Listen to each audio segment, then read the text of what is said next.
This is the Toyota Avanza E. Is it worth your money? Let's find out.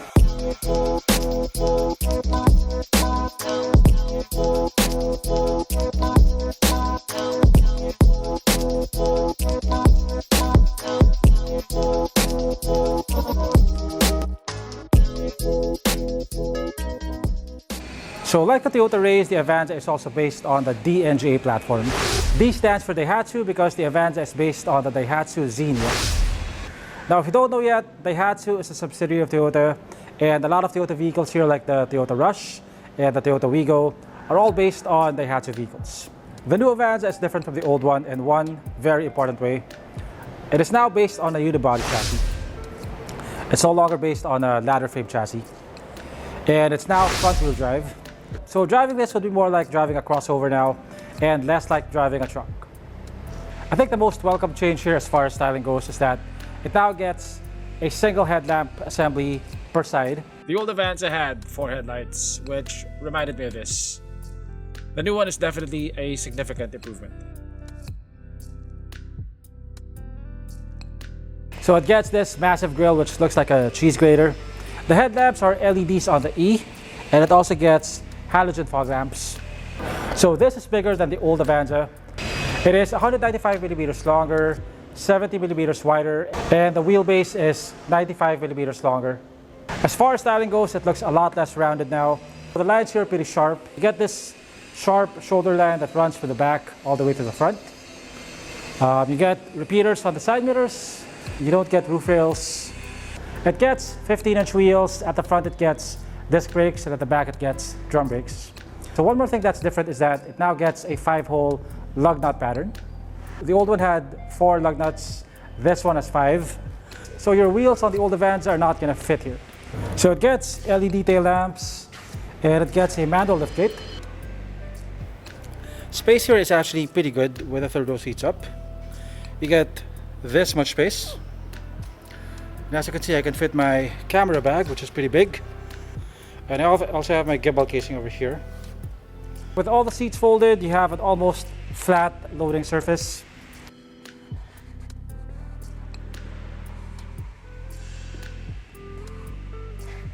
Your spare tire is down below. Oh, yep, it's down there. Your spare tire is down there.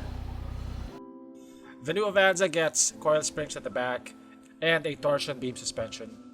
At the front, it gets a McPherson strut setup.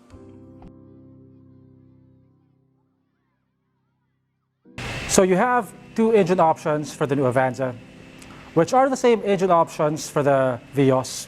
The E variant gets a 1.3 liter naturally aspirated engine. It produces 97 horsepower and 122 Newton meters of torque. The higher variant gets a 1.5 liter engine that produces 105 horsepower and 137 Newton meters of torque. For the E variant, you have 2 transmission options. One is a 5-speed manual and the other is a CVT. So the interior of the Avanza E looks more durable than premium. Everything is made of durable materials, and by that I mean everything is made of hard plastics. Hard plastic, hard plastic, hard plastic. Even the armrests are also made of hard plastic. The steering wheel is made of polyurethane or plastic. So basically everything here is hard except for the seats. Now thankfully you don't get the boring gray fabric seats that you get on some other base models. This looks relatively nice. You get this interesting pattern here in two-tone color. Yeah, it's not cheap fabric at least. You get this carbon fiber-like pattern here. I'm guessing this is where the push start button would be on the higher models. On the E variant, you don't get the push start button. Instead, you get this. You get an old school ignition. You get an analog instrument cluster and a small digital display over here. So the screen is similar to the Raize G. This is an 8-inch screen. It has Apple CarPlay. It has Android Auto. It has a reverse camera. And not only do you not get active guidelines, you don't get any lines at all.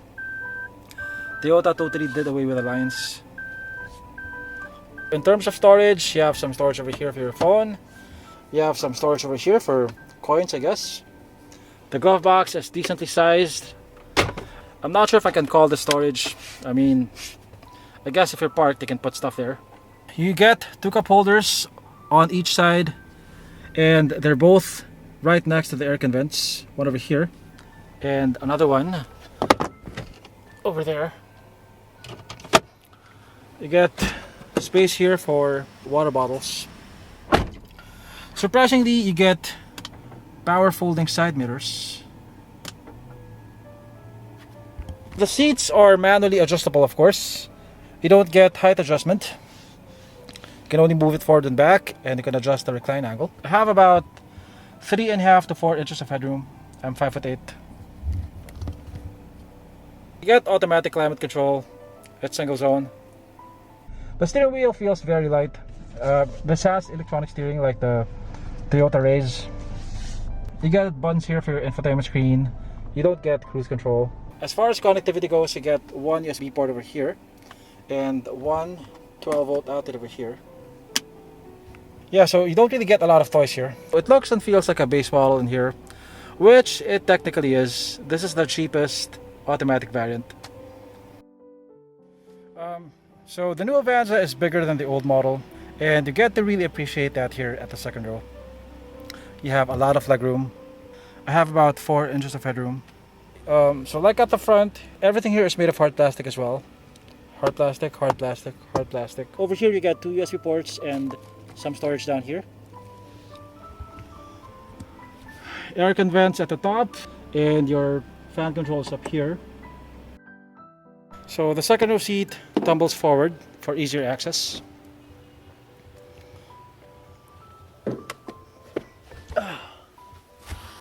So it's definitely a claustrophobic experience back here if you're over 5'6". I'm 5'8", and I have absolutely no leg room.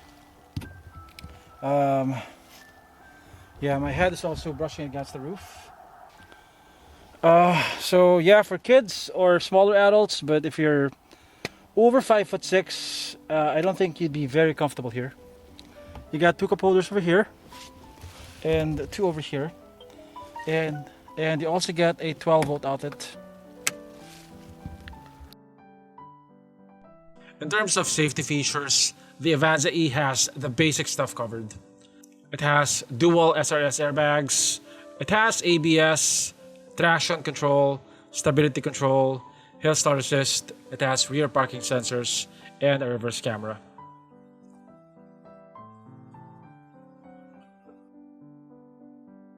So yeah, the interior does look and feel a bit like a base model, but this is the least expensive automatic variant, so I think that should be expected. Aside from having Apple CarPlay and Android Auto, it is a bit lacking in tech.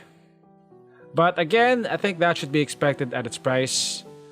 At 984,000 pesos, it is cheaper than any of the 7-seater Chinese MPVs and crossovers like the Okavango and Tiggo 8.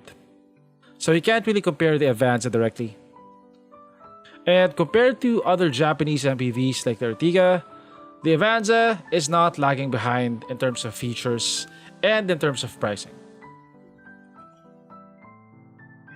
The Avanza E is pretty basic in terms of tech, but supposedly the top-of-the-line variant is a lot more feature-packed. If it comes with Toyota's safety sense and it sells for less than 1.2 million pesos, I think it's going to be a game changer.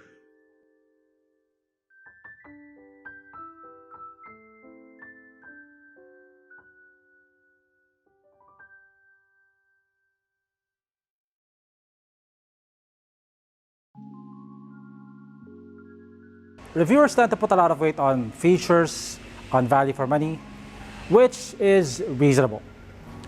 But some people just want a car that they can take from point A to point B every time without fail. And for those people, this is a good platform. It's based on tried and tested parts. The engine is the same engine as the Vios, which has been around for a long time now. If you don't really care about high-tech features, if you don't care about having a premium interior, then this might be a good car for you.